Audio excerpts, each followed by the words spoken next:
Hello. Welcome to the John and Joe Sports Show. I'm John. I'm Joe.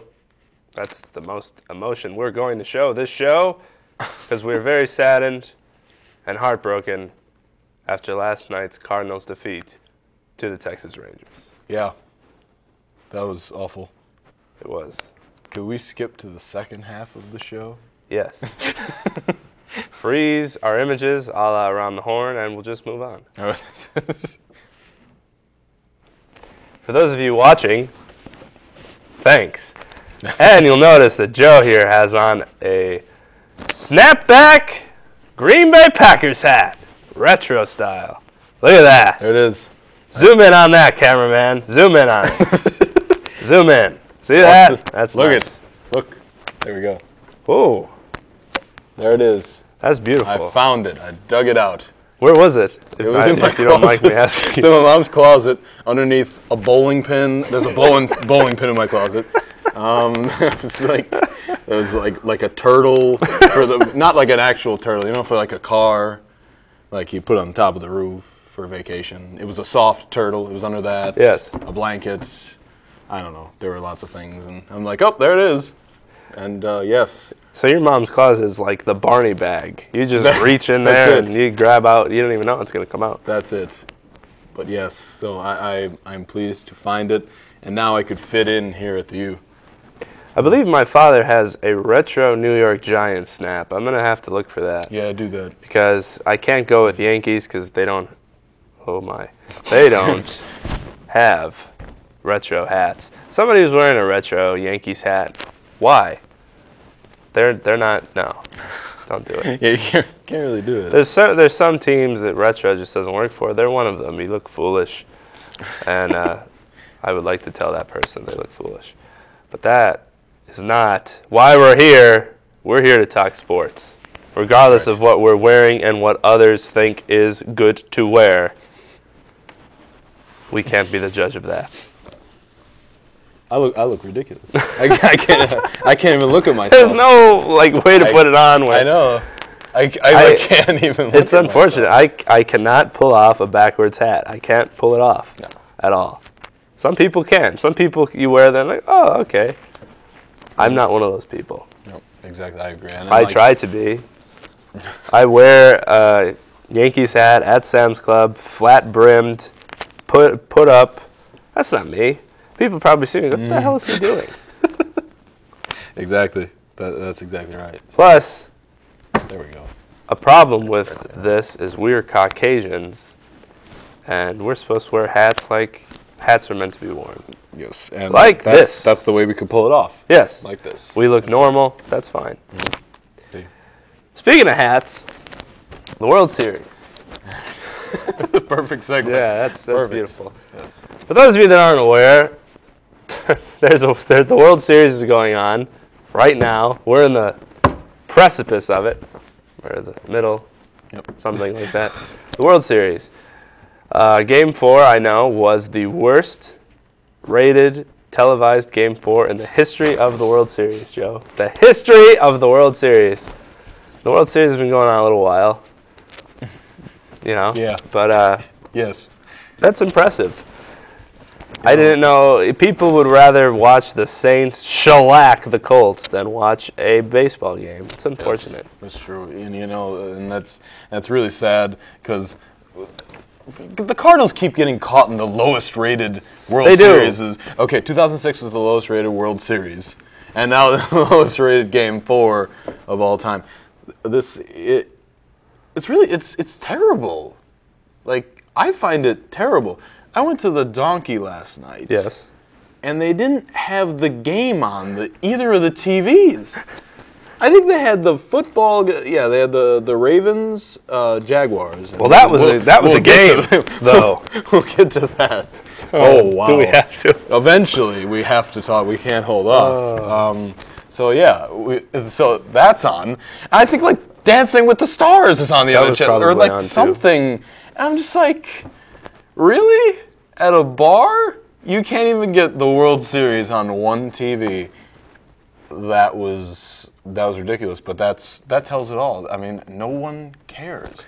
No one cares. I mean, no one really cared last year either, but at least, you have Texas and you have San Francisco, you've got the big state of Texas, you have the big state of California, and so at least you have those, people interested in it. This you have Texas, but you also have St. Louis, Midwest. Those the states, people you forget about when Right. you're doing your USA maps, name the 50 states. The Northeast is great.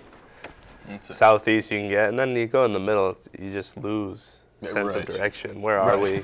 Where's North and South Dakota? I don't know. It's hard. Yeah, exactly. And I know that Cardinal fans are great, and everyone in St. Louis is rooting for the Cardinals. I mean, obviously, and I'm there with you. But just nobody cares, and it's really unfortunate for such a game that used to be such a big deal. It just seems like an afterthought. If the Yankees or the Phillies or the Red Sox or any of these teams aren't in it, no one cares to watch it. Whereas in other sports, Super Bowl, whoever's in it, it could be the Browns versus the Jaguars. And that couldn't happen because they're both in the AFC, but I just named two terrible teams on the top of my head. But yeah, it could be, and everyone will be watching. It's just, I just think it's sad. Jay Adonde had a good point on Twitter. The World Series wasn't even trending yesterday, but what was trending was the McRib.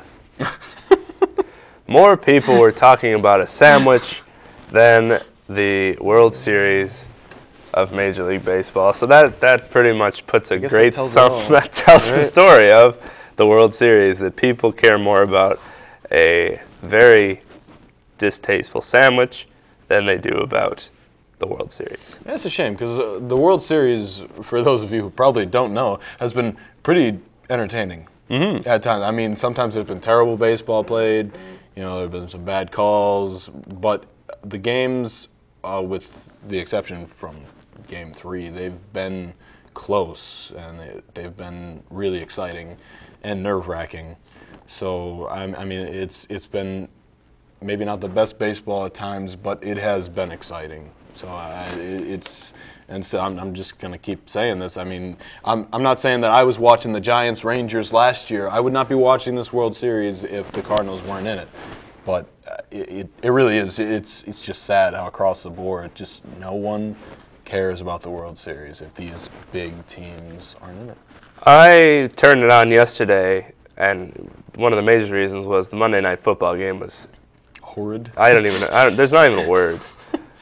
We can't come up with a word to even describe how awful the game was. So I had it on just for that fact, and I caught the last couple innings, which was unfortunate as well.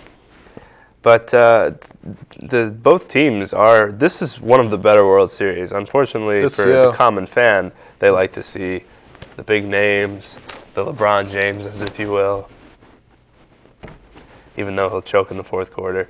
But even though the Cardinals kind of did that yesterday, they had like a LeBron-esque 7th, 8th, and 9th. They did. They've done that twice this series, unfortunately. Hello! Anyway, we can talk about last night's game. Game 5, Texas, warm. I think it was warm. Yeah, it's definitely warmer than St. Louis. Yeah, should have been warm. For sure. Yep. So the Cardinals lost 4-2. Big hit from Napoli. Yeah. Should have cleared the bases, except I don't know what the guy in first was doing. He should have just kept running. Yep. Ron Washington went on a run. He didn't, though. He was tired. I am sick of seeing the wash. The dance? Yes. All of his... Every time they do something, they have to show Joe Buck has to go to the Can we make this on our reel? Like when we make our reel for when they're all watching. I think that'll look real good to businesses, us doing a Ron Washington dance. You're missing the feet. Unfortunately, you can't see the feet, but yeah, they go crazy. It's so annoying. It's so annoying. I can't stand it anymore. Personally, as a Cardinals fan, to see Ron Washington every time he reacts. It's not even anything. It could be like an emotionless reaction, and here's his reaction to a ground ball the second, and he just goes like, he just moves his head to the other side. Tony La Russa's reaction to the ground ball that might have been a double play was... I know. That's the most emotion he's shown in a while. I didn't think that was that big of a deal to make that emotion. It was just an unfortunate play. It was really unfortunate. It was, But if you didn't watch the game, which that seems to be the consensus, unfortunately. Probably not. Yep. Tony La Russa was going to go to the bullpen. I believe they're going to bring in their closer. Or somebody else. They were going to bring in Mott. I don't even know if that's the closer for the team.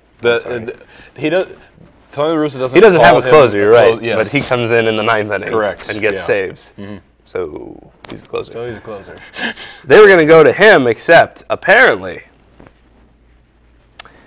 when he called down to the bullpen to get him ready, they couldn't hear him on the phone, thus calling up the wrong person to warm up. And where you're situated in the dugout, you can't see the people warming up in the bullpen because of where the walls are. So when he went to call, they're like, yeah, he's not warmed up yet. Thus proving that, Isn't that great? For people in school that play the game telephone and just brush it off like it means nothing, work hard at it, because see what could happen? You could lose a World Series game because communication was broken.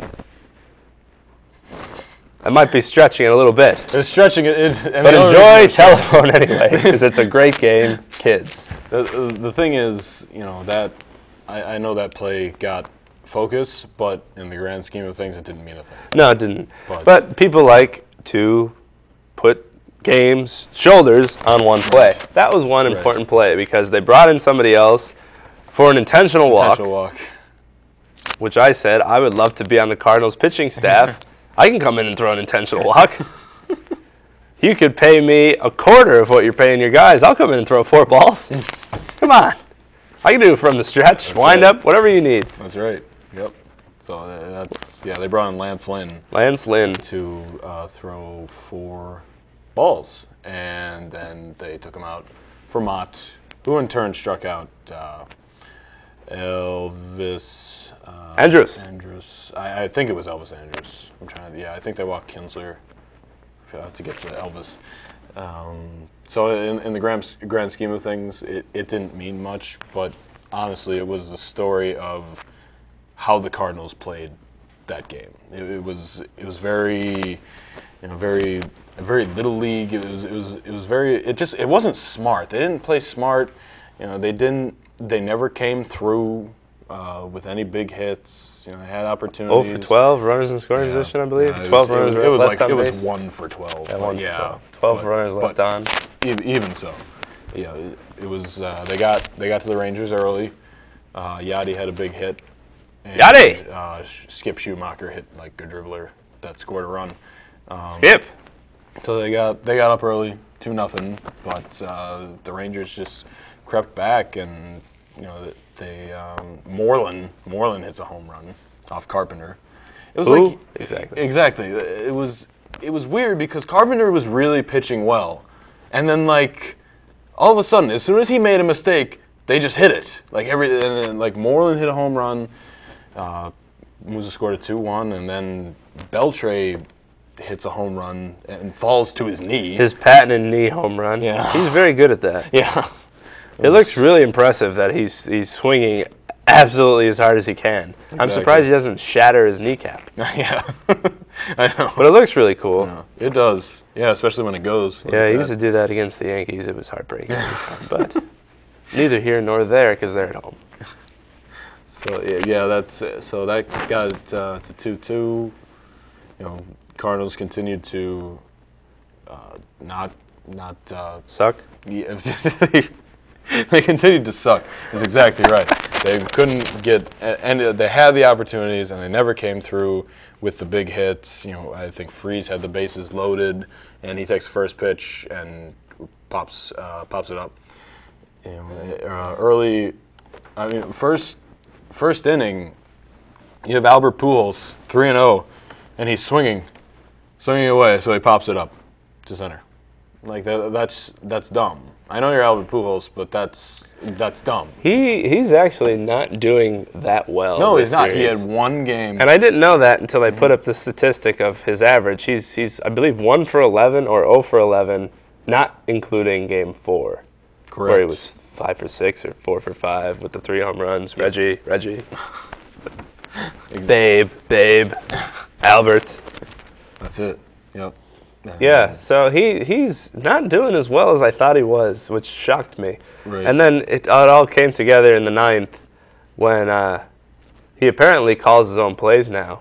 Right. He's allowed to just call hit and runs, apparently. That was it. And it didn't work because he didn't swing. And the guy's running a second, looking back at him like, whoa! Yeah. And then he was dead. Yeah, it was in the... That was the 7th, I believe. Yeah, it was back in the 7th. And it was, again, Cardinals had an opportunity, runner on first, nobody out, and you have Albert Pujols at the plate, and Why are you stealing? Right. That's exactly the point. That made absolutely no sense. Albert Pujols, whenever you're on base, you're in scoring position when Albert Pujols is at the plate. If you hit into a double play, so be it.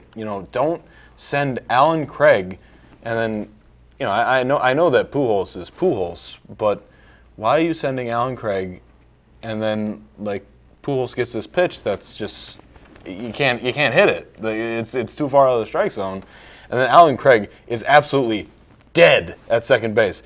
The throw was high. Napoli had trouble getting it. And then he had trouble throwing it, and I'm like, okay, he's in. And then all of a sudden they show the camera, and he's like halfway to second. It's not even in the view yet. I'm like, oh then he my slid, God. And It didn't even make the base. It was just, I couldn't believe that, and then they intentionally walk Albert Pujols, and then Holiday gets a double. Finally. He actually did. He actually came through. He gets a double. But Alan Craig's on. That's a run. Yeah. That is a run, and then you'd have no outs, and you would be, with two runners on, no outs. You're getting another run. It's literally impossible to not get one. So, that changes the entire game. Especially when you're away. Right. Exactly. Because nobody else is watching the games, but everyone in their respective states is at these games. Right. So what else do they have to do in Texas and in St. Louis? There's not much going on.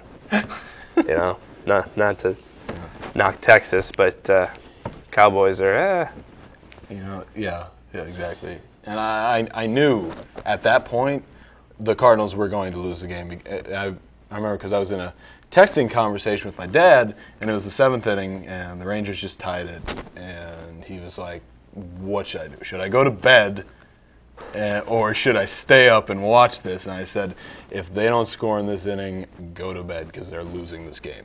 And, they had the opportunity. Craig got on, he got hit by a pitch, and then that's how that happened, and I was like, go to bed.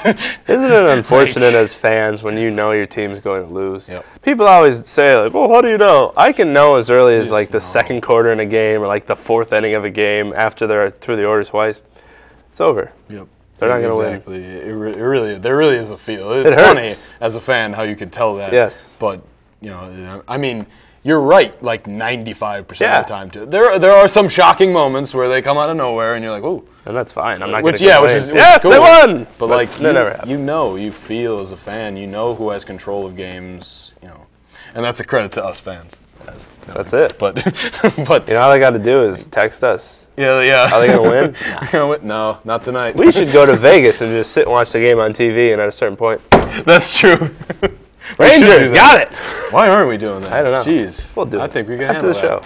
show. Let's go. All right, we're there. Fade to black. But, so next inning, right. They get... Well, how do you say that pitcher's name? Repchinsky.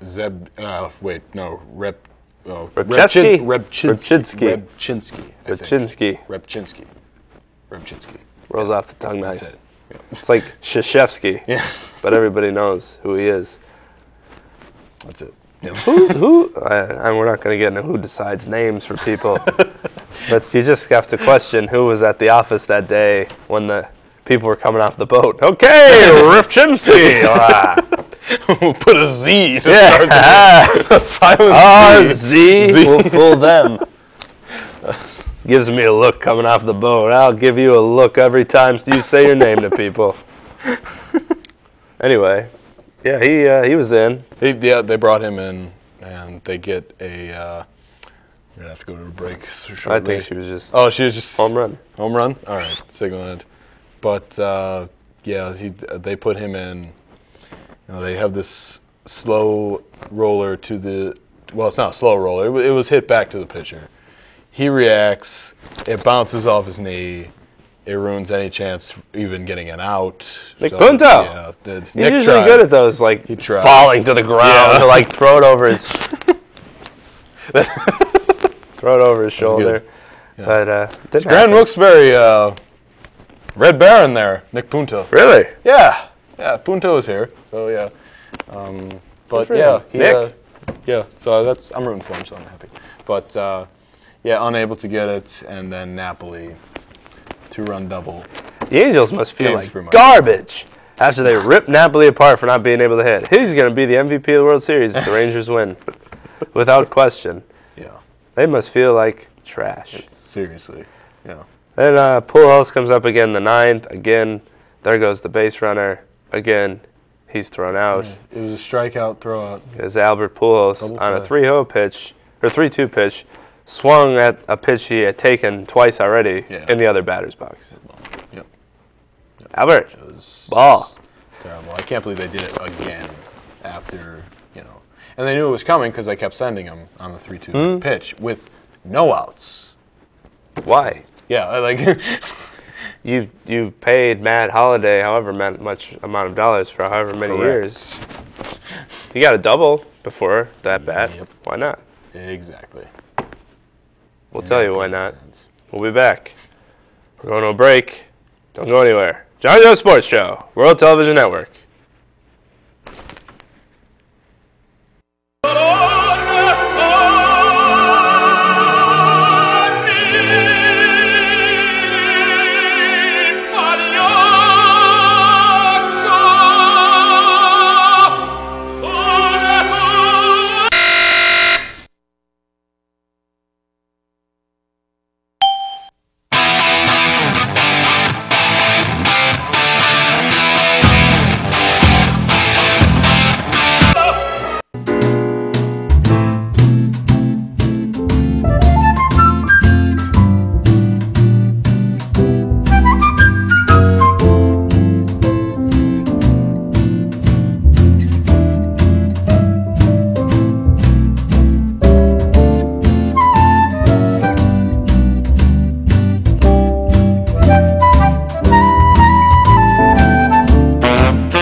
Hello!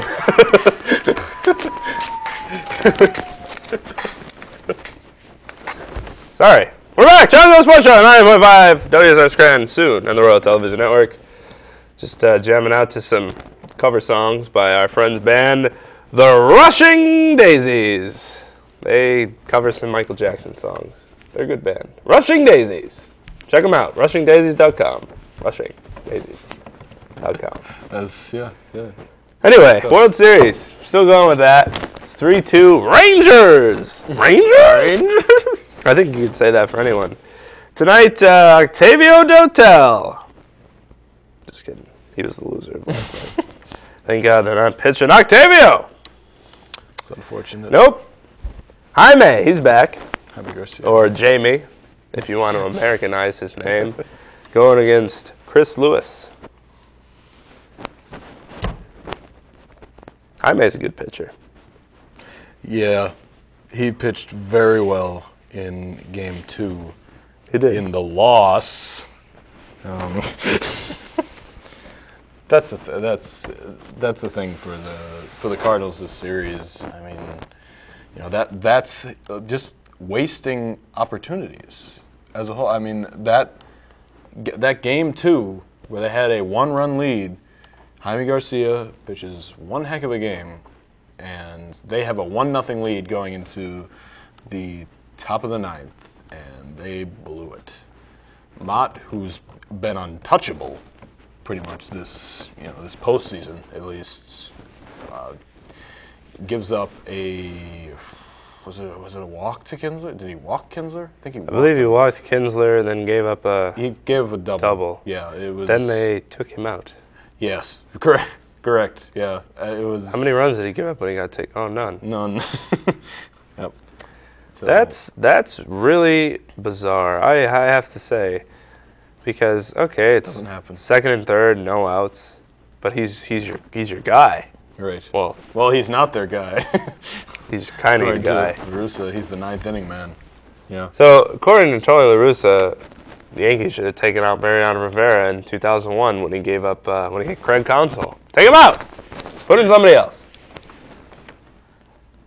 You know who might have been on their team? Arthur Rhodes. He made the loop throughout the majors. He might have been.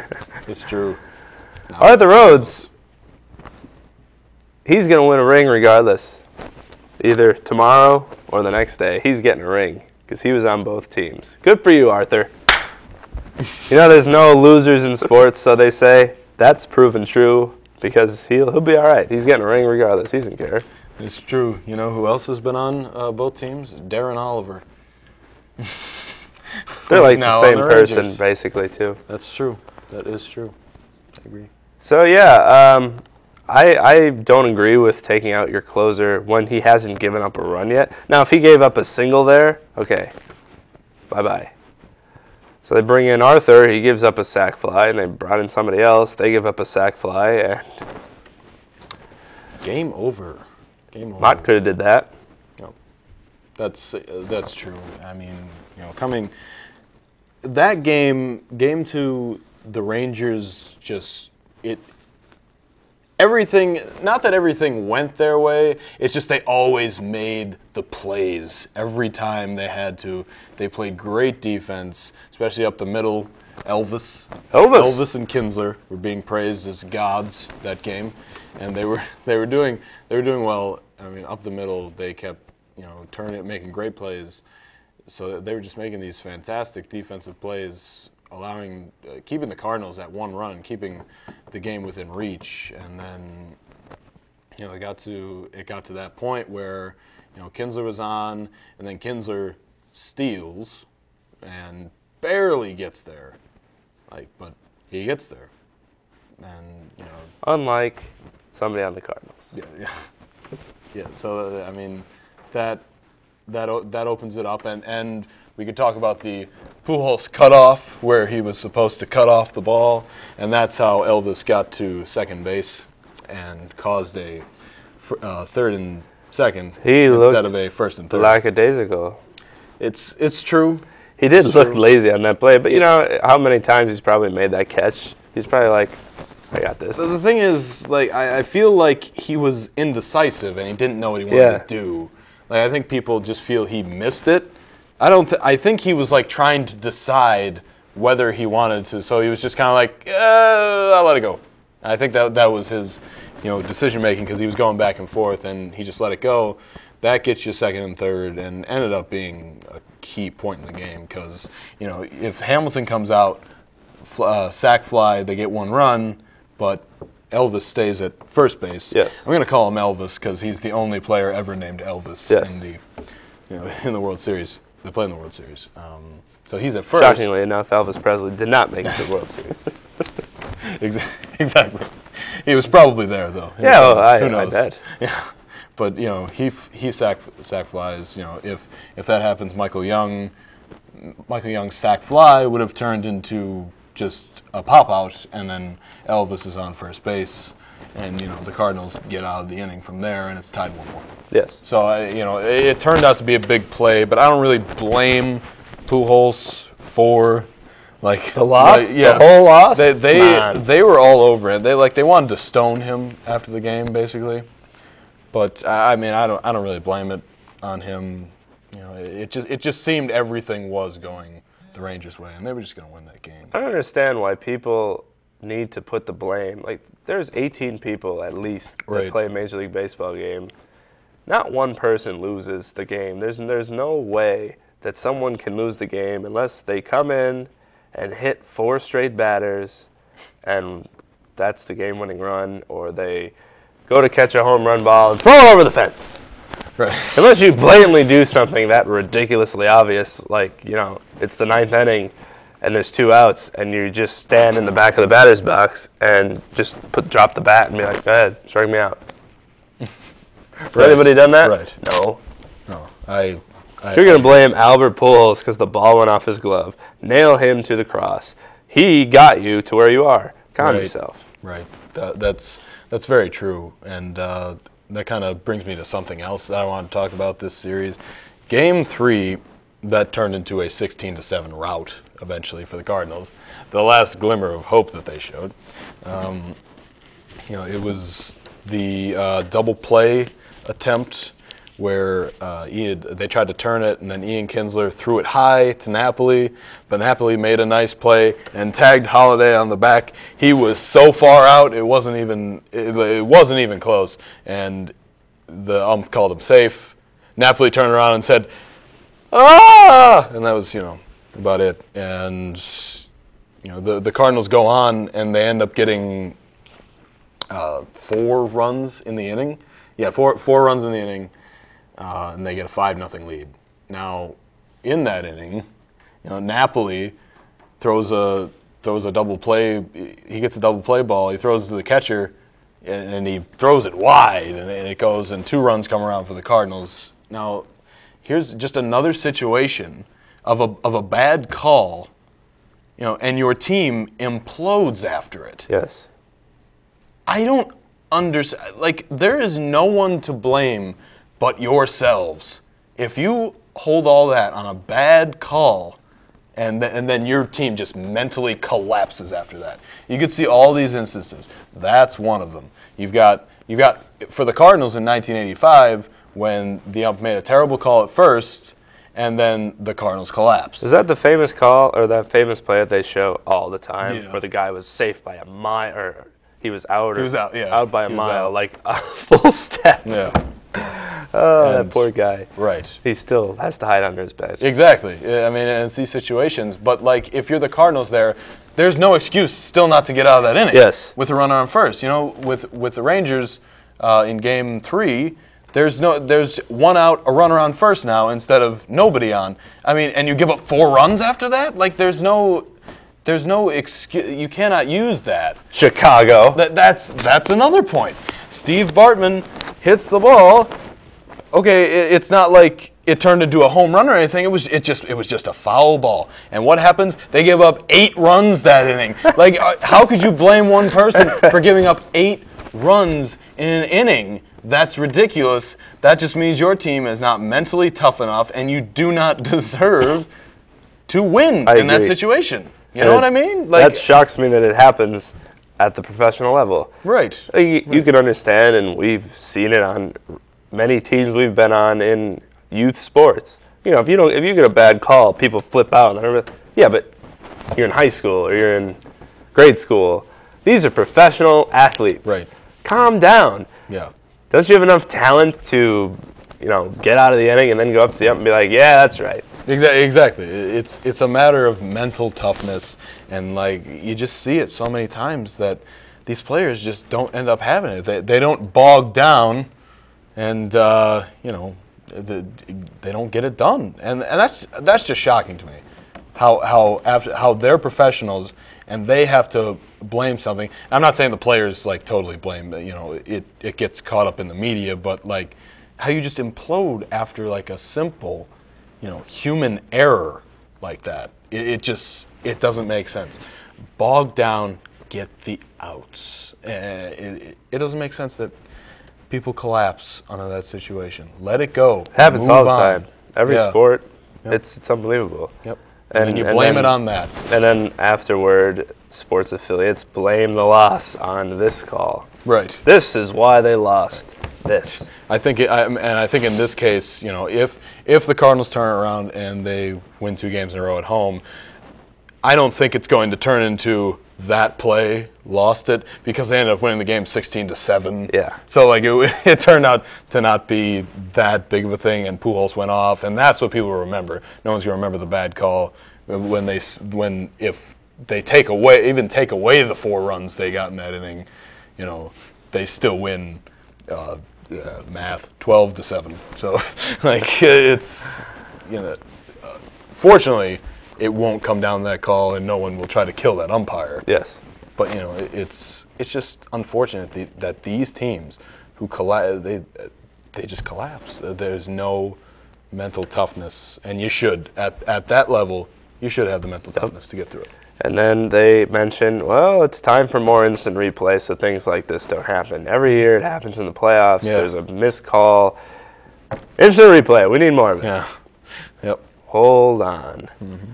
I think there should be more in some situations, but you can't take, like, one of the stupidest things TBS could do was have a strike meter on the side of the screen. Yes, I agree. Why would you do that? For agree. people that don't know the game, they're going to watch the screen and be like, well, it's a strike on here. Why is he calling it a ball? That's exactly right. And then throughout the broadcast, the people had to explain, well, that's not accurate. Well, why is it there if it's not accurate? Yeah. Why do you have it up there if it's wrong? Why waste my time? My eyes are going to that stupid tracker and not the glove. Exactly. I completely agree. Like, what do you want? Do you want us to take umpires out of the game and just get calls just have a guy down there just to like relay the calls from the computer screen? Like, it's just stupid. I mean, replays okay, but how far are you gonna take it? Yeah. Like they have now that like it's home runs. Home runs. That's it, right? Mm-hmm. Yeah, so that's fine. Okay, a home run is a big enough play. If you need to take a minute, there's been fan interferences and stuff like that. That's a necessity. But if it's just a simple play like that, you have to rely. I mean, there's going to be human error, but you have to have humans. I'm sorry, it's just beyond me. And the strike zone tracker that's absolutely right. It's the most ridiculous thing. It shouldn't be there. There's no reason for it. I agree. And you have people like Tim McCarver, and he's complaining about that pitch, and then they wait for the strike zone tracker, and he's like, may have a point. I'm like, shut up, Tim. Like, calm down. I hate it. I don't know. I agree. I think if they're going to do anything more with replay, I think they should just concentrate on runs. Like, if there's a play at the plate, I could see if you want to check it with replay. That's something I would accept because it deals with a run just scoring. But as far as first base, calls at first base, no need for that. Fair or foul, no need for that. There's certain things that just shouldn't be worried about, and it should be up to the umpires to decide. Right. That's their job. They're professionals. They had to go through classes. It's not like you just get handed some clothing and told, okay, go ahead. No. Yeah. There's policies they have to follow. There's things they have to do, and you're taking that away from them too much. You know, absolutely. And it's becoming even too much in NFL now. They're reviewing every touchdown they have to review, like obvious ones. Yeah. Why? Yep. Everyone and their brother could see that that's a touchdown. Pretty sure? Yes. I agree. And did you see, they only used it in game 1 because I hope they realized it was the dumbest thing. Yeah, I think ever people came are up starting to tell them, like, why? They came up with the infrared. Yes, the infrared. Infrared view that shows nothing. No, it doesn't. There's no colors except black and white. Exactly. What am I looking at? The one play they use it for is when there was a controversial call that Adrian Beltre might have hit the ball off his foot, and I believe he probably did. Yeah. It was very close. That's what it looked like. But they said under the infrared. But Joe Buck got really excited, and he was like, "Oh, let's go to the infrared. This is where it could actually be useful." And it looks like it actually hit his foot. And you know, it's that was a tough call there. I mean, baseball must have been a lot more fun back 30 years ago. They didn't have this stuff. You know, you'd read the paper and you wouldn't be like, well, that call that we played on TV 34 times exactly wasn't controversial. They just lost. Yeah. You know, there's no way that people could know, unless it was blatant. But how are you going to know sitting in the stands that a call was blatantly missed? True. There's no replay, That's true. which means whatever the people from the newspapers wrote is what people saw. Yeah, very true. I mean, beautiful. Even here, like fans, like for your home team, because they think it's a strike for wherever they are in the stadium, but they're so far away. Like, you're not actually going to go home and be like, wow, that was a strike or anything. Like, yeah, like, you're absolutely right in that point. I mean, the TV, you know, the evolution in media has, you know, it's been tough on it's been hard on the umpires. It's been hard on the umpires. Yeah, so, I mean, you're absolutely right. So what do you think? Who's winning the World Series? You know, I'm going to have to go with Texas now. I after that last game, I could see. You know, I might go with your original prediction. I'm sticking with it. Texas in 6. The series rests on Jaime Garcia's shoulders. I don't know if I see that. I think the Cardinals are going to have to put up a lot of runs because, you know, this is a guy. Jaime will pitch very well for a certain period of time, but once the opposition gets like one hit or like a little bit of a rally going, he collapses. I mean, you saw that back in the NLCS when the Brewers, he gave up 6 runs against the Brewers in 1 inning. I mean, he just implodes, and that is a huge issue. I mean, and you know, right now in a high pressure situation, Jaime Garcia is very young. He's in his 2nd year, you know, and he's a solid pitcher right now for his 2nd year. But this is just not a game that you want on his shoulders, and I think it's going to end for the Cardinals. Their magical run is going to end tomorrow night. Wow, we're at the Aquinas. I am going to be so mad. Oh, my God. I'm going to be so That's going to be an mad. awful night for me. Yeah. Not for you. Yeah. For me. For you? Yeah. Yeah. Joe, Why did you stab me with a fork? Jeez, where did you get a fork? First of all, like, oh God, yeah. I think it's ending. I'm sticking with my pick because it's not wrong yet, so I have no reason to change it. That's true. But I don't. What's going to help the Cardinals? What's good for them is they're home. Correct. And it's kind of unfortunate that they've lost at home already, so you can't say, oh.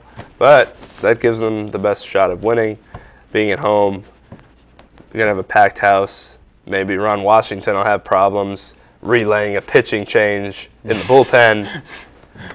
They were going to Cardinals players and, like, trying so hard to get them to say, they'd be like, you're sure it wasn't a problem with the facilities? Mm-hmm. They were trying to get one pitcher to just rip apart Texas and their stadium and their fans. And they're like, no, pretty much everywhere you play is like that. Exactly. But you know, things are bad in a game when you're going to interview the bullpen crew. Excuse me, can we have a word? Who is this? Like, why do we care about this? Yeah. That's all they're going to talk about in Game 6. I guarantee there'll be a scene where they zoom in on the phone where the bullpen is at some point during the game, and then mention last night, and then they'll show Roger Clemens catching Mike Piazza's bat from the 2000 World Series. Got to throw that in there every once in a while. They'll show the 7th game of the ALCS. 7th game of the ALCS. CS 2004. Throw it in. Remember this? Yeah, that was good times. That's exactly right. Yeah, and I think that's how it's going to happen, because that's how it went for, obviously the Steve Bartman. Mm-hmm. Because they got to Game 7, and it was like the Cubs already lost in the NLCS, and people were just like, okay, at Game 7 we got Kerry Wood on the mound, but how about last night? Remember that? Yeah, that's. Media is just ruining things for people. In all honesty, it really is. Yes. Especially SportsCenter does it. They spent so much time on that stupid bullpen conversation. The Albert Pujols, did he make the call? Is he running? What's going on with that? And Tim Tebow. I've heard more Tim Tebow talk in the past. I'm a huge Broncos fan. I love Tim Tebow. I never want to hear his name spoken out loud ever again, because ever since Friday, we've just heard Tim Tebow.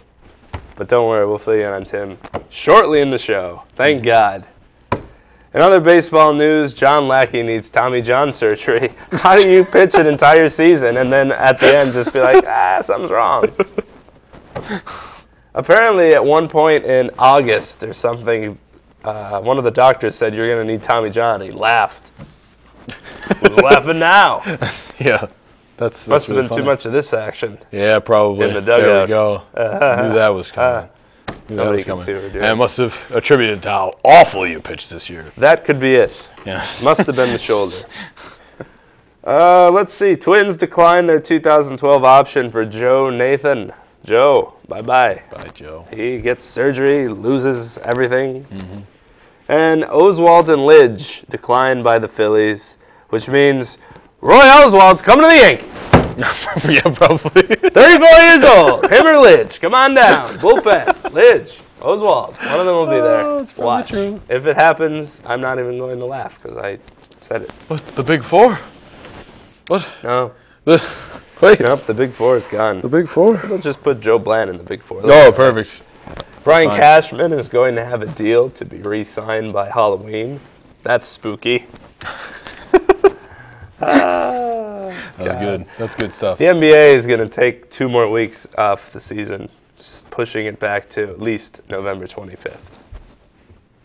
It's not happening. Well, this is bad. It's not happening. It's not looking good. You know what is looking good, though, is they're thinking of having a world tour with, like, Wade, Kobe, everybody. They're just going to go play all around the world.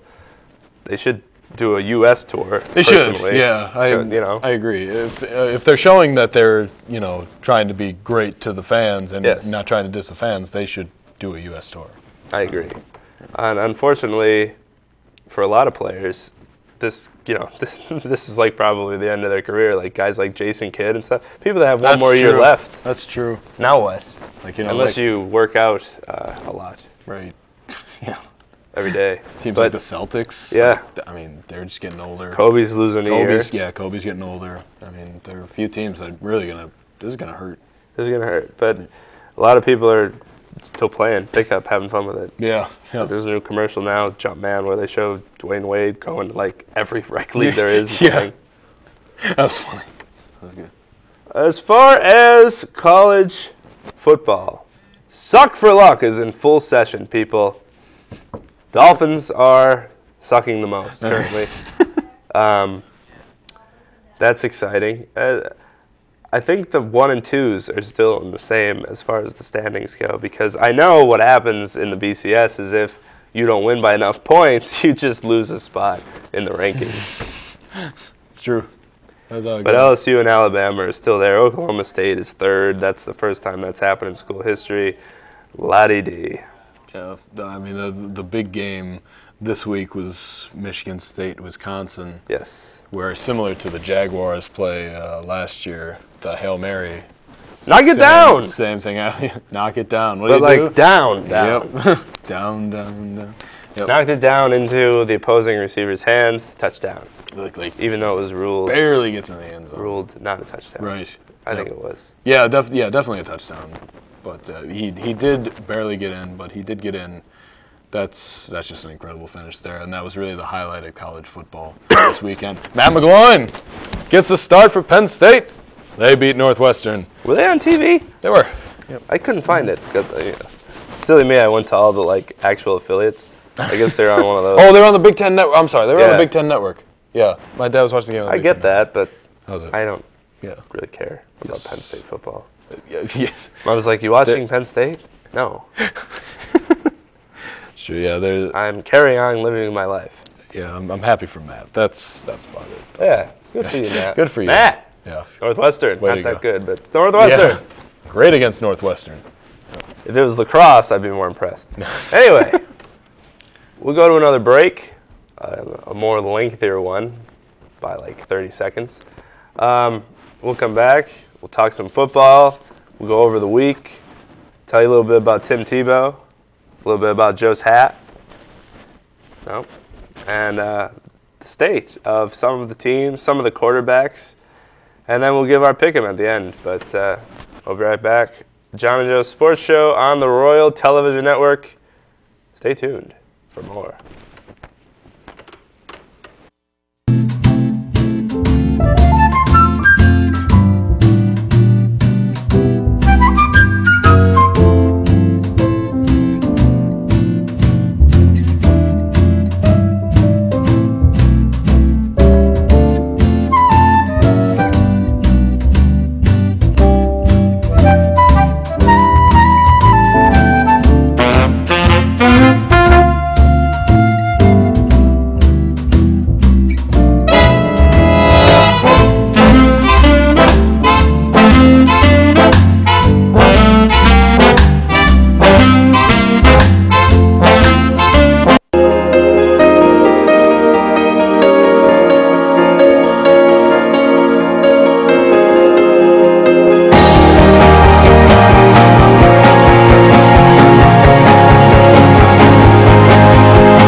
Hi, my name's Andy Davis, the president of the up-and-coming Scranton Football Club. Are you interested in showing your support or even playing for the team? If so, the Scranton Football Club is an excellent way of building confidence. Teamwork.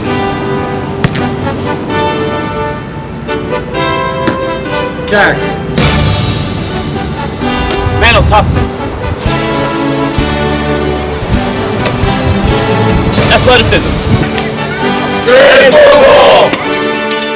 For more information, contact Andy Davis.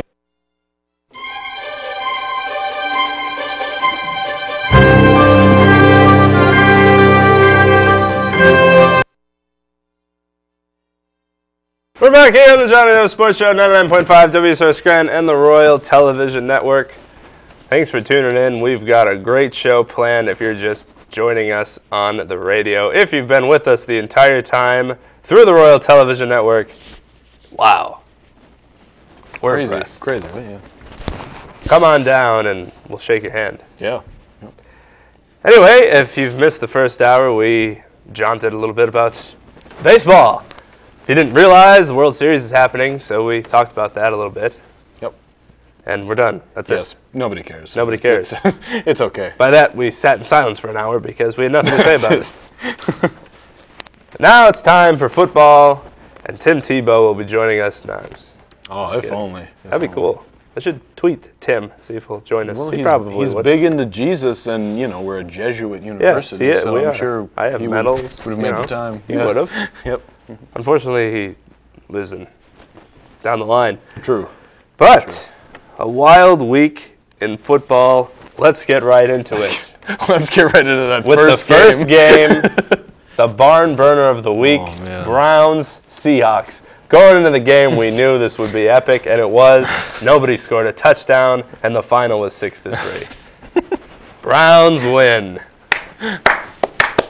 Colt McCoy, Colt. 2 field goals, and only one for the Seahawks. This really is the case for contraction for the NFL. It's time. Just ship these people off and get some talent in. Seriously.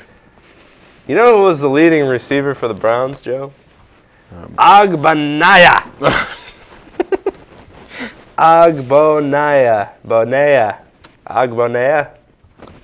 Let's see. Bonaya. Yeah, I have no idea, actually. A little bit easier for the Seahawks. Not that I thought I was going to Sidney Rice, 2 receptions, 36 yards. This is just absolutely frightening, and we're not going to talk about it at all. Yeah, but I picked the Browns. Yeah, I think I picked the Browns too, so it kind of works out in absolutely that pathetic. sense. 3-3 the Browns, 2-4 the Seahawks. Godspeed, both teams. Godspeed. Godspeed is right. Falcons-Lions. Falcons win 23-16. 2 straight losses for the Lions. Perhaps we're seeing their true colors shining through. Such an outdated song. It is. Yes. Yes, anyway, you could be right. And I kind of expected this to happen, especially like earlier in the year before they were 5-0, but afterward they really seemed like a team to be reckoned with, if you will. But now, maybe they are showing their true colors, coming in, losing at home to the Falcons, a team that's kind of struggled to find their footing after literally. Yeah, after being a team that was picked to go to the Super Bowl. So it'll be interesting to see in the next few weeks what Detroit is going to be like. Falcons still look very ugly. I just don't know why the Lions' offense didn't show up for this game. Megatron got into the end zone as usual, but that was it as far as touchdowns thrown by Stafford. The big part of the game, I guess you'd say, was Matt Ryan went down with a knee injury. Yep. And Ndamukong Suh and some of the Lions guys were like, good for you. Right. I mean, in layman's terms. God knows what they actually said. And then they interviewed Suh after the game. He's like, I don't care if we were taunting him. Like, for all the stuff that they did in the past, this is karma for them. So I don't know anything about that. But some jaunting, jarring talks going on. But you know what, Joe? It's a football game. That's what happens. Very true. Yeah, that is true. Very true. We're getting written a note by our producer here. I'm excited. I'm excited to see what it says. I love Ndamukong Suh. He's been in the league 2 years, and I wouldn't shake his hand. I'd be that frightened. He is a frightening individual. It's true. He's a solid player. He is. On the NFL. He's everything you want in a player. Yep. Because he doesn't take anything from anyone. That's true. But there's no definitive answer if they taunted or laughed or whatever, but who cares? Exactly. Yep. Okay. Gotcha. Yep. Why?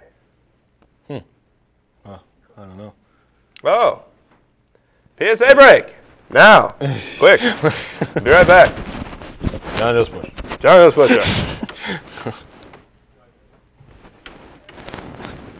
PSA break. It's coming. Quick.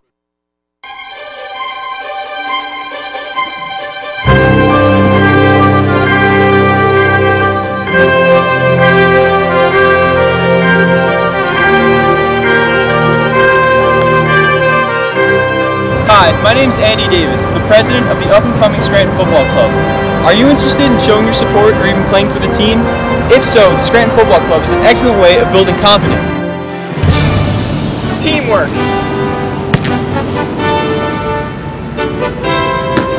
Character. Mental toughness.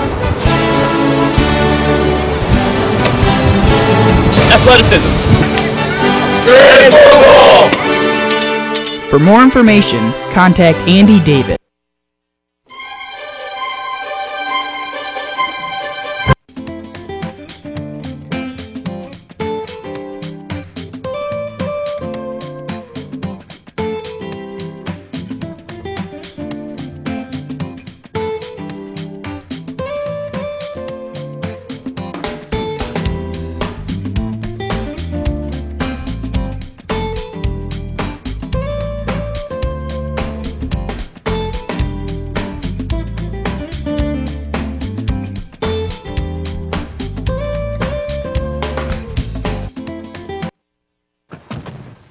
Guys, this is my teenage friend Rachel. She's cool. Hey. Hey, could you watch the road? Hey, could you watch the road? Okay. All right, well, if we die in a car crash, I want to donate my eyes to my neighbor Gary. He has a boat, and he sails all around the world. I would love to see that. I don't know if he actually needs eyes, but who would turn on a free pair of eyes, right? Who's that rich?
We all know what Facebook looks like after a long night out.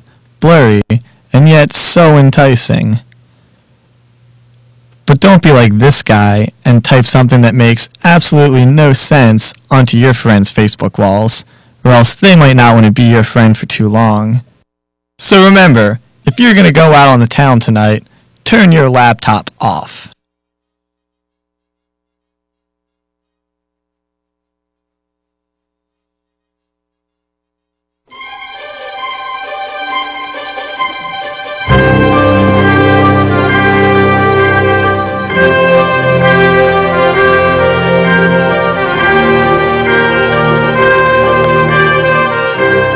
Hi, my name's Andy Davis, the president of the up-and-coming Scranton Football Club.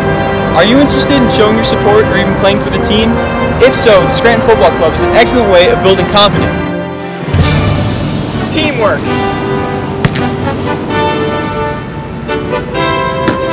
Character. Mental toughness. Athleticism. For more information, contact Andy Davis.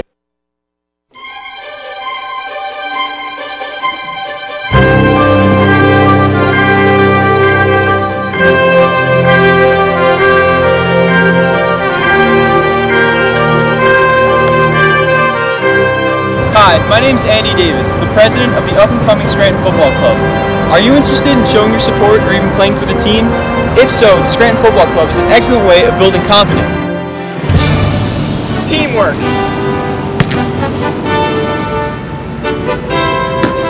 Character. Mental toughness. Athleticism.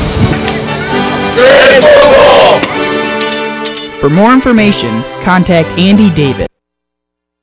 More than 200,000 people are hospitalized from seasonal flu-related complications every year. This could be prevented by getting your yearly flu shot. Children aged 6 months to 19 years should be vaccinated yearly. Remember to make an appointment with your doctor for your yearly flu shot. For more information on vaccines and preventable diseases, please visit www.cdc.gov.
Hello, everyone. Oh, that's great. We come in on camera one. That's cool. I'm Joe, and John just quit. We're done. Yeah, we went to a PSA break. We had a huge fight. Something happened, and he ended up quitting. So the John and Joe Sports Show is now the Joe Sports Show. I hope that I was the one you liked more because I'm the only one left until we find a replacement for John. Okay, so that was a joke if you're watching, wherever you are. And John is trying to figure out the WSR issue upstairs. I don't know what's going on. So those of you waiting to listen to the show, I'm sorry. But I'm not reaching you right now. So he will be back.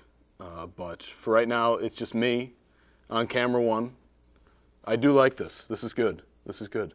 But we had some interesting games over the weekend and some uninteresting games. We touched on the Browns Seahawks. Just no reason to watch that game, no reason to play it because nobody really cares.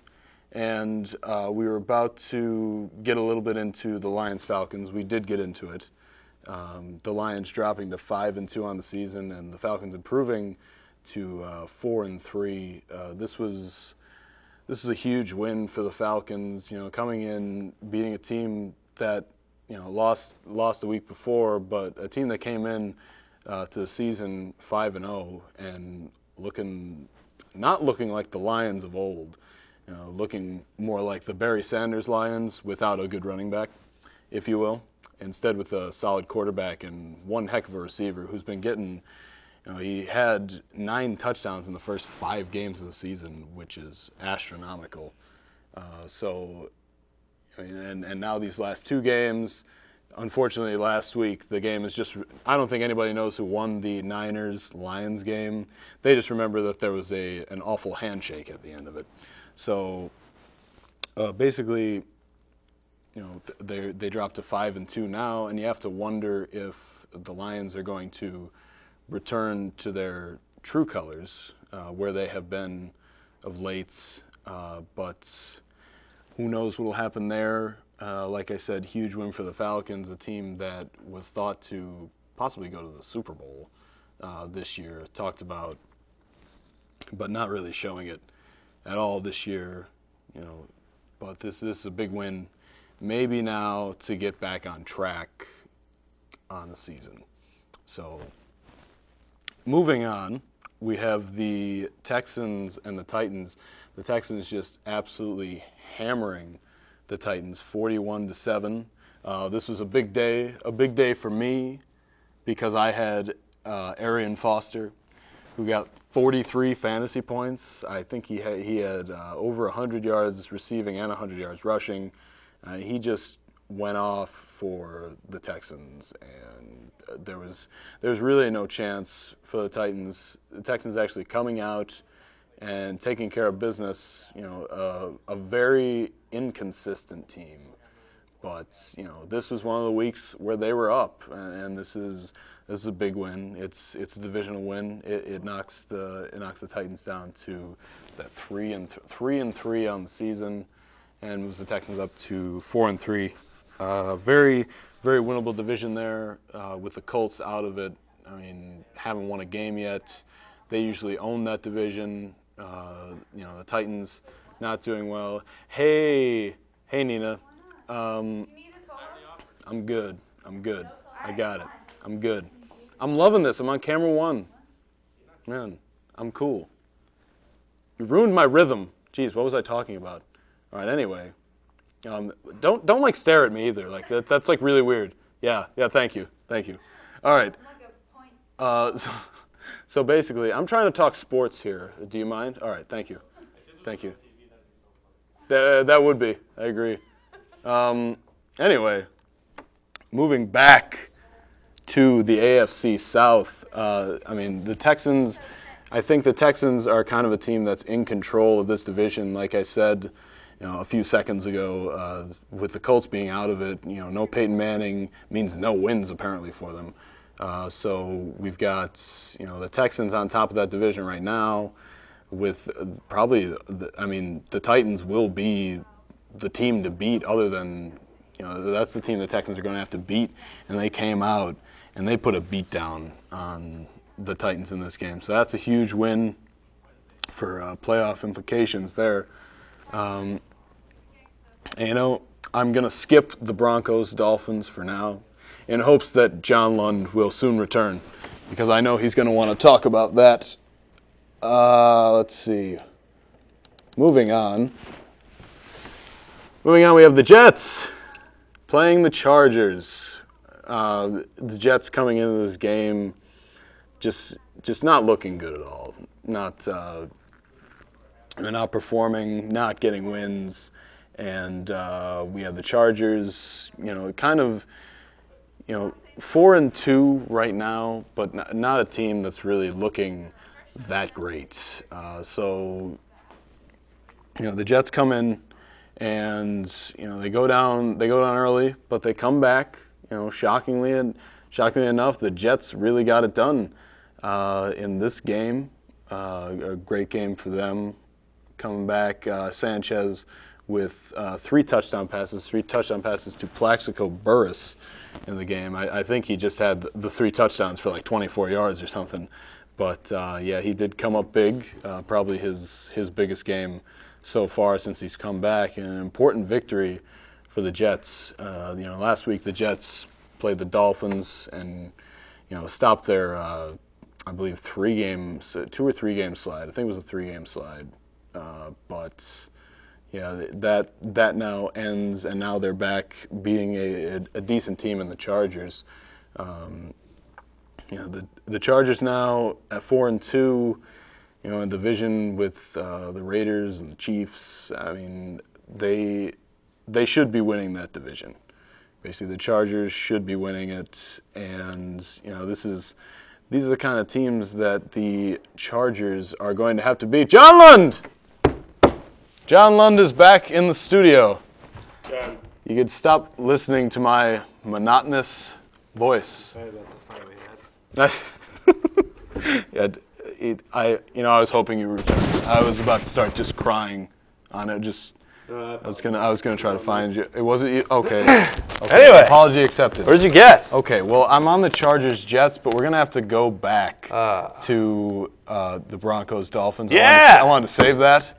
I skipped through a few games. Yeah, Texans Titans. Chris Johnson's a laugh. Yes. Right. I'd like to pay money to people who do nothing. Arian Foster. Huge fantasy. Finally, came back. Loved it. He's done nothing all season except for that game. Yes. Broncos Dolphins. Tim Tebow. My boy. Take it away, John. You know, Tim Tebow played the worst 57 minutes of football you might ever see. You could probably find better talent at a high school football game watching a kid throw with his other hand than you would watching Tim Tebow play against the Dolphins. They're down 15-0, 3 minutes and change to go. You think it's over. No. Tim Tebow gets them a touchdown. They get the onside kick. He leads them down the field. They get another touchdown. He runs in the two-point conversion. They win on a field goal in overtime. Legacy already. Tim. Now, for those of you that watch ESPN, bless you. But you've probably heard Tim Tebow's name, as we did, 1,000 times all weekend long, because he is the hot topic this weekend. Some people hate him. Some people like him. I'm a fan, but I'll be the first to say that he played like garbage. Yes. All game until the fourth quarter, until the end, which is why I love Tim Tebow, because for whatever reason, he's one of the best motivators, and he'll just win you games. Every game he's been in that it seems, even games they've lost, he'll make these improbable comebacks so the game can be won. Yep. The last game he was in, he threw a hailed desperation pass at the end that got knocked down. He just needs to work on the first three quarters. And like I told Joe, if you're going to put Tim Tebow in the game, put him in the fourth. Yeah. Put Brady Quinn in for the first three. Have him enjoy himself. 22nd pick. Woo! Then throw Tim in. Tim! That's it. Yep. I like it. Yeah. I was happy. And as you should have been. A team that comes in, down 15, and then Tim Tebow brings you back. I mean, that's great for Tim Tebow, and it's, Tebow just provides a spark to this team that you just, it makes sense, but it kind of doesn't make sense at the same time. He's not that good for people to get behind and want him to lead your team. But he just has this thing about him, this passion, this confidence, and that passes on. And I'm sure, like you said, he's just a great motivator. I could just see him in huddles being a great motivator. I mean, and it's not just in his time with Denver. There's also, his time with Florida. Oh yeah. I mean, that was huge. I mean, I believe Florida had 2 national championships while he was there. Yep. So, I mean, the ability to lead, the guy knows how to win, and he can lead a team. He is not, as you saw on Sunday, he's just not that good of a quarterback. No. He needs to work on things. He doesn't throw good balls. He just, the one great part of his game is that he is very elusive. He's strong, he could run, and he's elusive. He was escaping, defensive pressure so often. It was great, and that's a great part of his game. But he just has to deliver the pass after that. And he's always going to be good at running. Finding space. I mean, he could be good in the red zone with what's he going to do? Is he going to throw? Is he going to pass? I mean, that's important when you get down there. But I mean, in all aspects of the game, I mean, those first 3 quarters, he was 4 for 12 for 30 yards or something. It was, and that's obviously not going to get it done at this level. but that's huge. I mean, coming up, you can't say anything bad about the guy in the fourth quarter because he came back and he got it done. He got the W. Got the W. And that's the important part. And Chris Carter made a couple good points. He doesn't really make wide receivers better by helping them out. True. And there's some quarterbacks that could find wide receivers and get them the ball in the perfect place. Even we were saying the one good pass he threw on a diving catch, the ball was wobbly. You know, it wasn't even that good of a pass. But I think this is important to get him experience. I think he needs experience, and it's got to be a completely different aspect of a game to go from a running quarterback at Florida to someone that needs to stay in the pocket and who's not Michael Vick. He doesn't have that speed.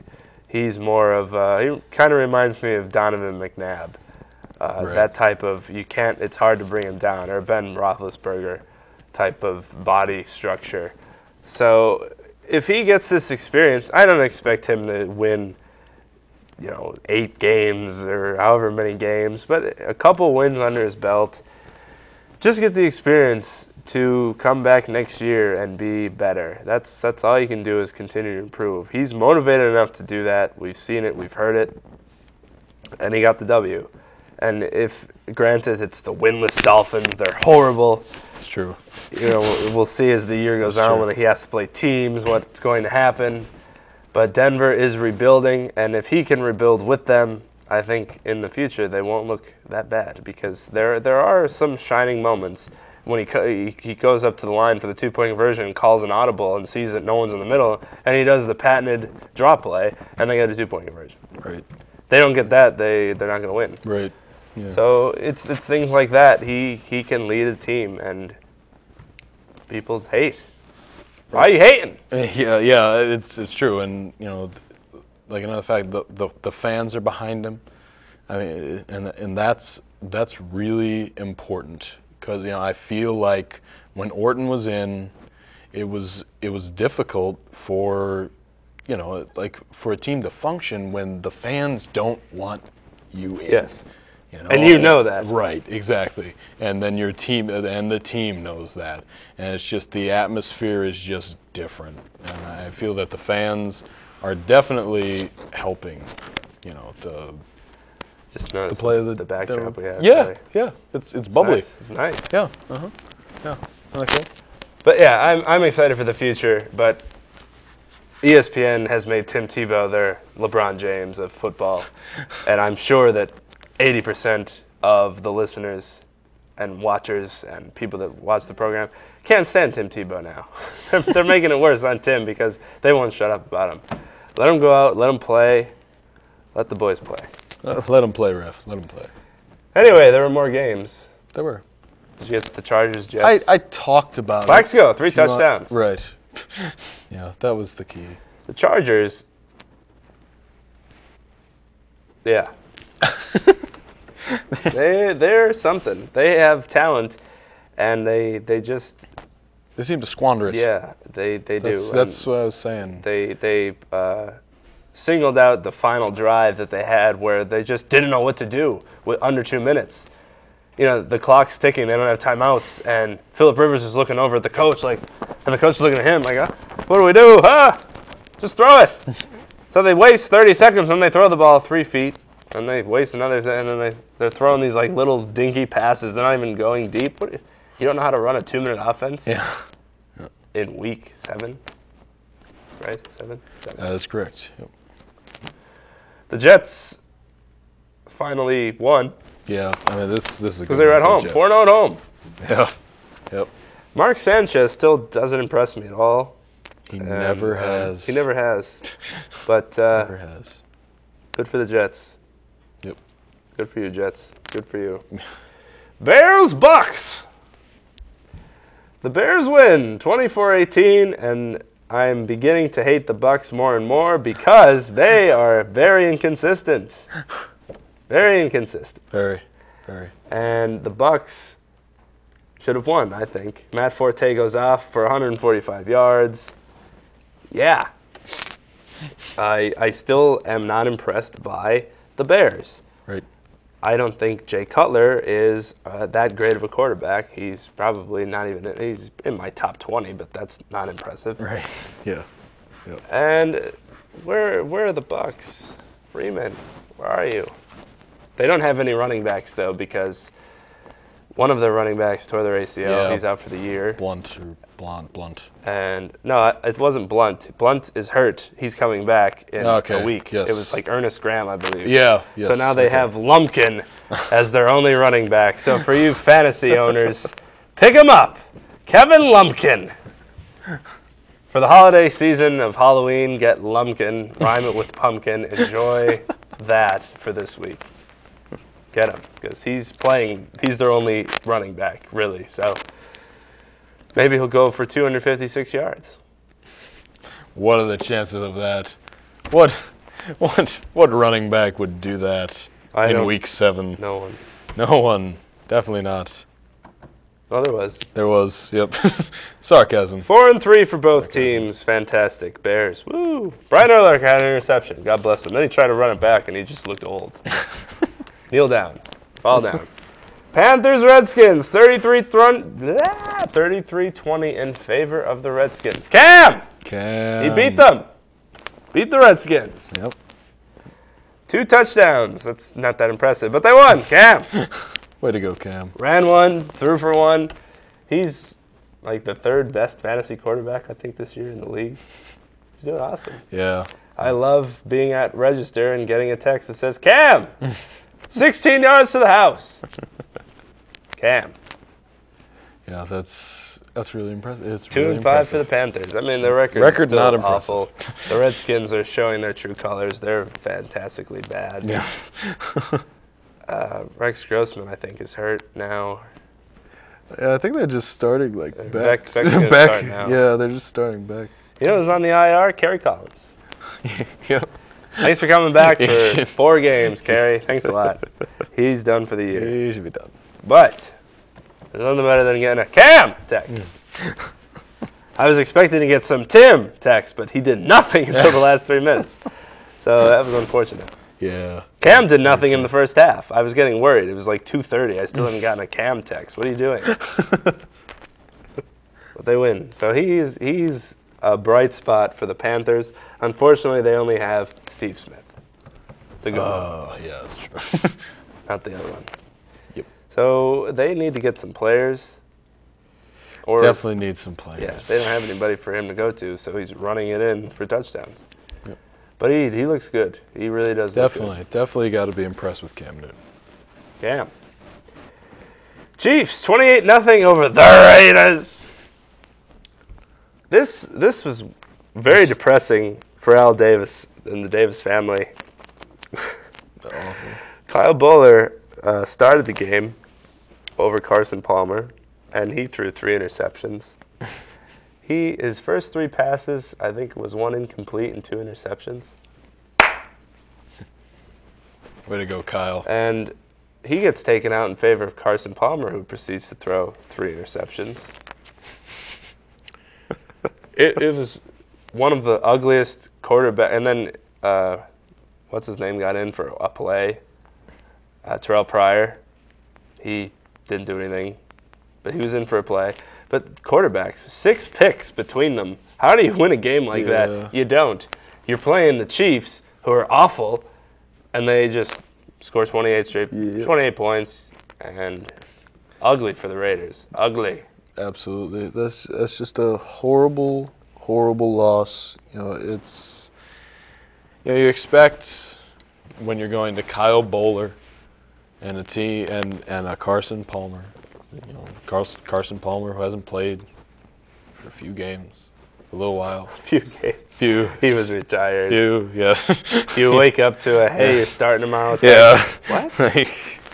It was just like, you expect a little bit, a lack of quarterback play, good, solid quarterback play, but 6 picks combined. That's just horrid, and that's a bad sign. Is Jason Campbell that good, Joe?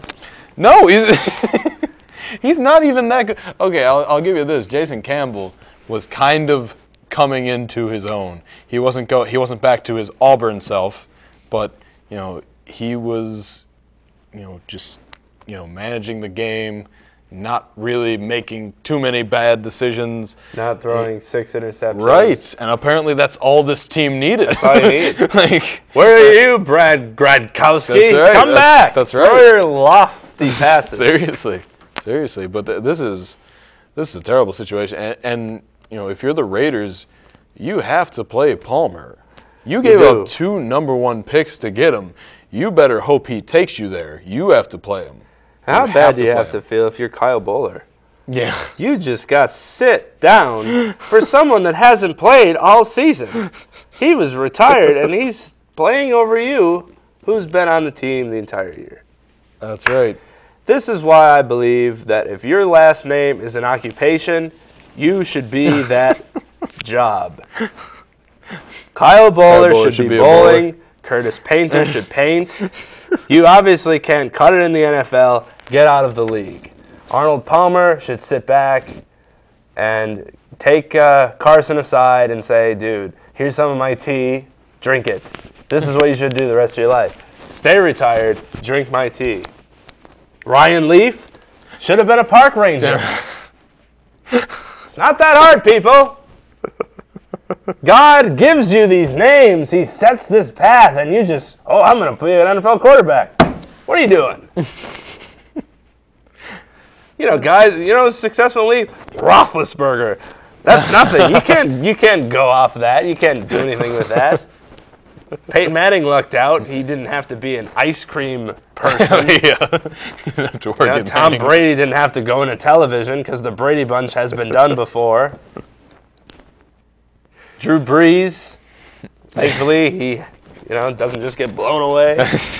He didn't have to work with windmills. Yes.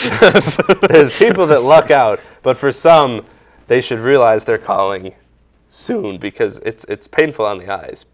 Right. By the way, if you wanted to text us, any question, comment, complaint, concern, it's 570-212-9877. That's 212-WUSSER. Feel free to text us questions, comments, wow, you're awful, whatever. We'll read it out on air. It'll be fun. Yeah, it will be fun. Yeah. Steelers-Cardinals. Steelers moved to 5-2 with a 32-20 win over the 1-5 Cardinals. Not a good Sunday for the Cardinals, and not a good week for Cardinals in general. Any team with Cardinals, not good. It's true.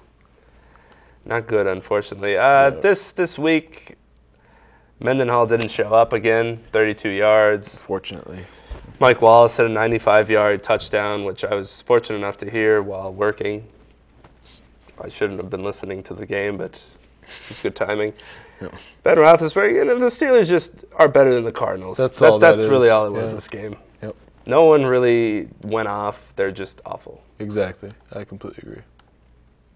I just got a text. Tim. Isn't Tim Tebow. Rams Cowboys, 34-7. Cowboys win. This is where we were talking about 253 yards for, I think it's Derek. Wait, no, it's DeMarco. Murray. I think it's DeMarco. DeMarco Murray, I believe. 253 yards and a touchdown, shattering the Cowboys' all-time rushing record, beating out, I don't know, Emmitt Smith. Just some guy. No big deal. That is shocking. Unfortunately for me, I was playing the person that had DeMarco Murray on his team. Yeah. First off, who would pick up DeMarco Murray? Secondly, what are the odds of me having to play him? Needless to say, I was defeated. Yeah, Cowboys just played normal, and the Rams are ungodly awful. Yep. Dear Lord. I agree. Freely, quarterback. Who? Yeah, it's just really unfortunate. No Bradford. Oh, and, man, they're just... They're awful. Brandon Lloyd, 74 yards in his debut. Yeah, right. One shining moment. Probably wishes he was back in Denver because they won. And here again, we have the Dallas Cowboys of Texas playing the St. Louis Rams in Texas. This was in Texas. Same day as the Cardinals play the Rangers in Texas. Again, crazy. right? That's fun. Yeah, that's sports. Yeah, that's sports. That's nuts. Actually, it's the second time this happened. This is sports nuts. When the Brewers played the Packers played the Rams and the Brewers played the Cardinals. Sports nuts. Yeah. Sports nuts. Somebody shake the camera. No, he's out here. All right. We just got a text in from a Michael. How do you guys feel about 90s retro sports hats? Well, unfortunately for all of you listening on the radio, you can't see the hat that Joe is wearing right now, but he has on a 90s snapback Green Bay Packers retro hat. It's white. It's got Packers written across it with the big NFL logo in the center. Yes.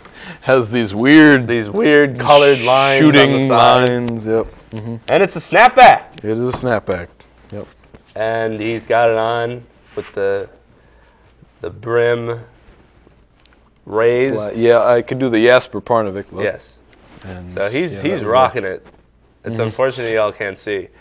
But what do we really think about the hats? I'm ashamed by some people who think that they can wear certain hats and get away with it. Retro San Antonio Spurs. But today we saw retro Colorado Rockies. Todd Helton! That's funny. That is funny. It's ridiculous. It's sad. Yeah. And the fad is so much. Like, it was fun when you saw a couple, like, oh, that's cool. Right. Now you literally can't walk around the University of Scranton campus from one building to the next without seeing some fool in a retro 90s hat, whether it be snapback or fitted. This hat that Joe has was from the 90s. He didn't go out and buy one. Yeah. He happened to have it, and they threw it in his mother's closet, and he found it and got it back. People are going out and purchasing these hats. There are certain exceptions to this rule. If you're wearing a Chicago Bulls retrofitted, okay. Certain teams that were prevalent, Charlotte Hornets, I'm with you. Certain teams that were good in that time period. You're going to wear a Washington Bullets fitted hat? Who is on the Washington Bullets? Chris Webber, Juwan Chris Howard. Webber. That's it. Did you know that, people listening? No, you had no idea. Somebody had a retro Michael Jordan Bullets jersey. Burned at the stake. That should be burned a la LeBron's jerseys when he left Cleveland in a ceremony. But retro hats shouldn't go on most of the people that wear them. Yeah, I don't get why it's a fad. That makes absolutely no sense. I saw that happening, and like, everybody's doing it. Mm-hmm. Everybody is doing it. I saw, I think, a Flyers one most recently. That's it? That most You're recently. Lucky. Oh, I've seen more. I've seen a Flyers one most recently. It was staring me in the face in one of my classes, and I was just like, wow. I don't know who started the fad. Exactly. But it's gone off like silly bands. Yeah. And I hope it ends. Because, here was myself. I purchased a Yankees hat, a normal one, but it had the World Series patch on the side from 1996. That's retro. 96. Right. I thought I was wearing a nice retro hat. No. I was wrong, people. Wrong indeed. For my hat to be retro, it has to spell out Yankees, because the symbol that everyone knows and loves is too much for people to handle. And rather than visually see a symbol, they have to read Yankees. I've seen a 90s retro-fitted Yankees hat. Take it off. Take it off. So for Halloween, if you want to be cool, get a 90s fitted. If you're Caucasian, snapback. If you're not, you can go fitted. That's what we do. Joe's got the fitted. That's right. I've got the snapback. Snapback. Yep. Snapback. Because I don't think they had fitted hats. No, I don't think so either. In the 90s, I'm not sure. Fitted hats. I don't know. Think. And if you had a fitted hat, you were a loser. You had to have snapback. Fitted? Now, if you have a snapback, you're not a loser, but you would have been 3 months ago. Anyway, back to football. Speaking of the Packers and their hats, they beat the Vikings 33-27. The Vikings are 1-6. The Packers are undefeated at 7-0. Told you this game would be close. But the Packers win. You were right. Good call there. Packers came out, didn't really look great, but they realized, we're playing the Vikings, don't worry about it. And that's exactly how I felt, and they're 7-0. Pretty impressive. Not like really impressive, but, Ponder had moments where he looked all right, and he probably would have done better than Donovan McNabb.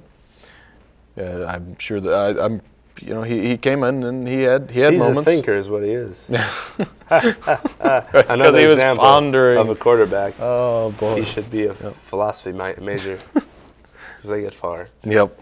And Adrian Peterson went off. Finally, 175 yards, a touchdown. He was running in the third quarter, in the fourth. Things you don't usually see from AP. Yep. Unfortunately, he's played his entire life on the Vikings. But yeah, I think it's important for the Vikings to start Ponder. 13 for 32 is really bad. Yes. But yes, they didn't do too terrible. And again, another guy that needs to get experience if he's going to be your quarterback. Correct. Yeah. You got to get him in the game. Correct. Donovan McNabb, his career's over with. You're obviously not going to win anything. You're 1-6. Sit him down. Right. Yep. Put him on IR with Kerry Collins. They can play Madden together in the clubhouse. I agree. Or throw one back. Rally Bears. Sunday night game was fantastic. The Saints and the Colts, Peyton, Drew, Breeze, Manning. Wait. Whoa. Wait. Whoa. Peyton Manning was there. He was just on the sidelines because he's taking the year off. And we had to be subjected to Curtis Painter. Saints won 62-7. 62-7. 5 touchdowns for Drew Brees. He had 3 in the first quarter. I was with friends watching the game, and my one friend gets text messages, updates, and every 3 minutes, oh my. Her mother is a Colts fan. Very sad day. It was good because we were watching it every once in a while, and we'd see the touchdown and just wait for the beep, beep. Yeah. Yep, there it is. That was bad. It was bad. Awful. Absolutely awful. And the Saints, you know who they're playing this week? The Rams. They could score more than 62 points if they wanted. Drew Brees, I don't even think played the second half. He didn't need to. This is just I needed Lance Moore to get me like 3 or 4 touchdowns for my fantasy team, and he had 1 catch. 62 points, you couldn't throw one to Lance? Come on! Lance, get everybody in there. No. The Colts are god-awful, though. That's the thing. I know that Peyton Manning is out, but Peyton Manning never played defense. No. 62 I mean, he tried a couple points. times.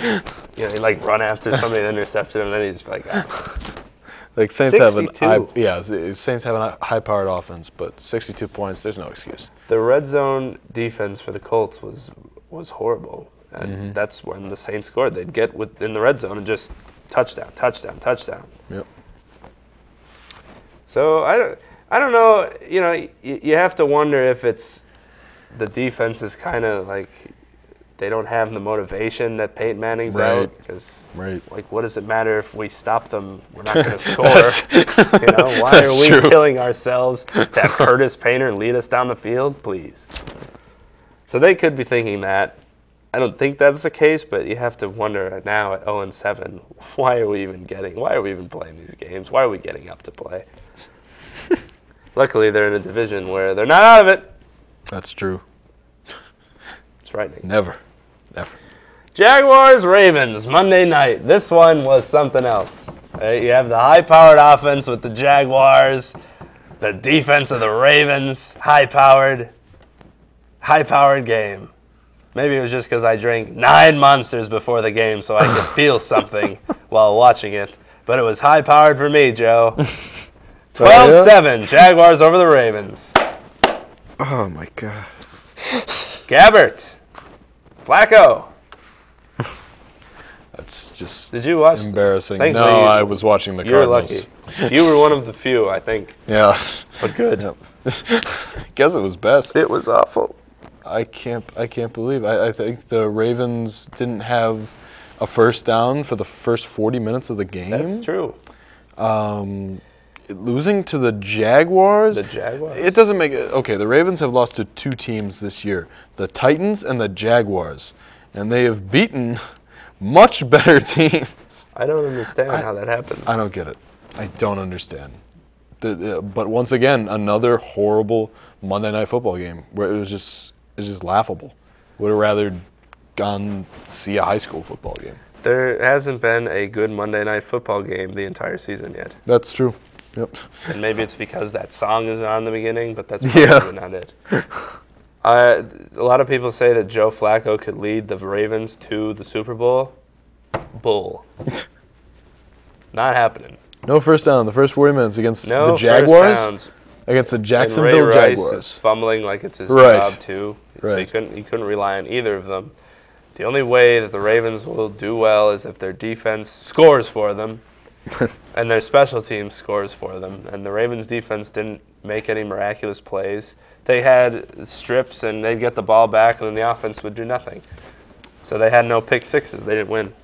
Yep. Awful. Awful game. That's horrid. Yep. Please, hope this Monday night game is worthwhile. Pick 'em time. Colts, Titans. Titans win. Titans Good for win. you, Titans. I'm not picking the Colts the rest of the season. I don't care if Peyton Manning comes back. I will not pick them. They could be playing Holy Cross, and I will not pick them. And by that, we mean high school, not college. High school, yep. Saints, Rams. As we said, Drew Brees is just going to, oh my. Yeah. They don't even want to see the game. Yeah, Saints win. That's an easy pick. Here we go. Dolphins, Giants. Dolphins don't have a win. Even Reggie Bush said the team's horrible, and he knows what he's talking about when he talks horrible because he is. Giants win. Yeah, Giants win. Absolutely. Vikings, Panthers. Cam, 2 in a row. Yep, I agree. I'm gonna go with Cam. Cam. Yep. He's actually their leading rusher. That's unfortunate for the Panthers. And great for all fantasy owners who have D'Angelo Williams or that other guy. That's true. Whoever it is. They were John Stewart. John Stewart. They were the tandem a couple years ago. If you had either of them, they had a 100-yard game. Yeah. Not anymore. That's ridiculous. Because the running game is gone from the NFL. Yep, I have D'Angelo Williams. And, I have James Starks. He had 73 yards this week. I had Matt Forte, Marion Barber, and he got me a touchdown. It was a bye week for my running backs. It was a sad day, but I had him in and he got a touchdown. Marion Barber. Cardinals, Ravens. Ravens win.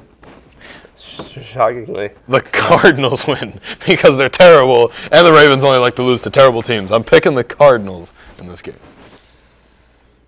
Ravens are at home. They got it. That's unfortunate for the Cardinals. If it was in Arizona, they would probably win. No.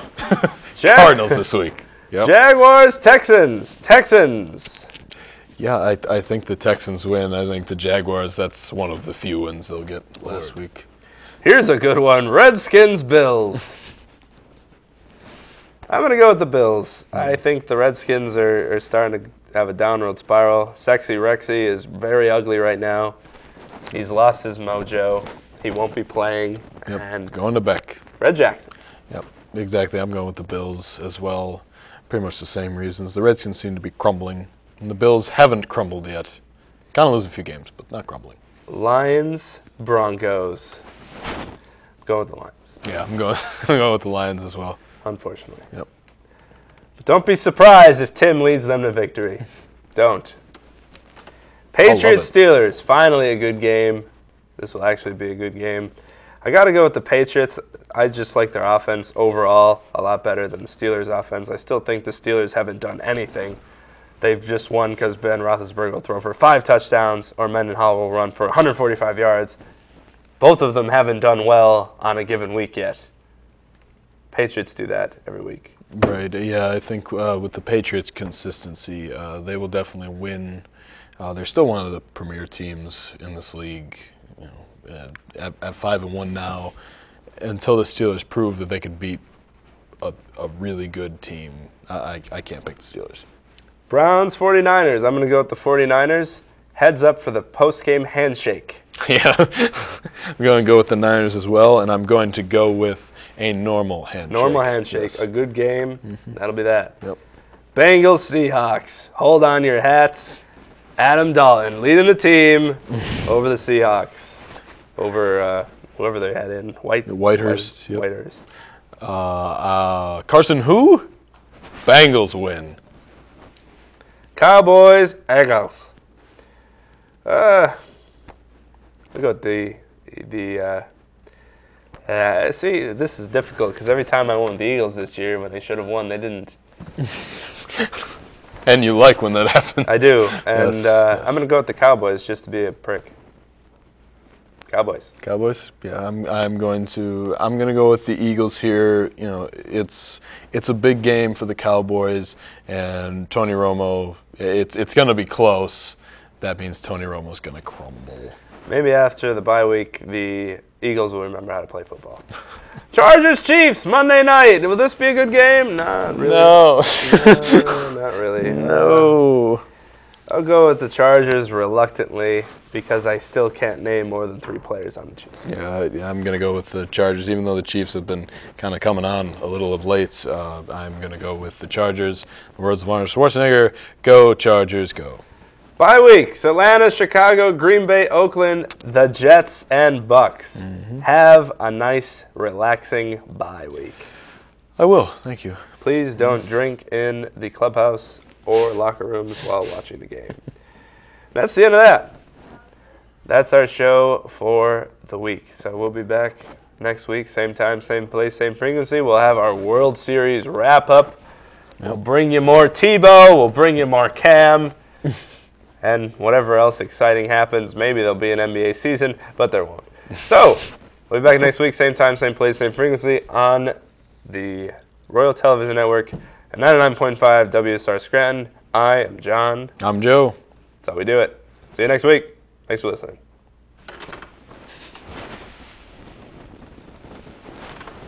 Roller coaster.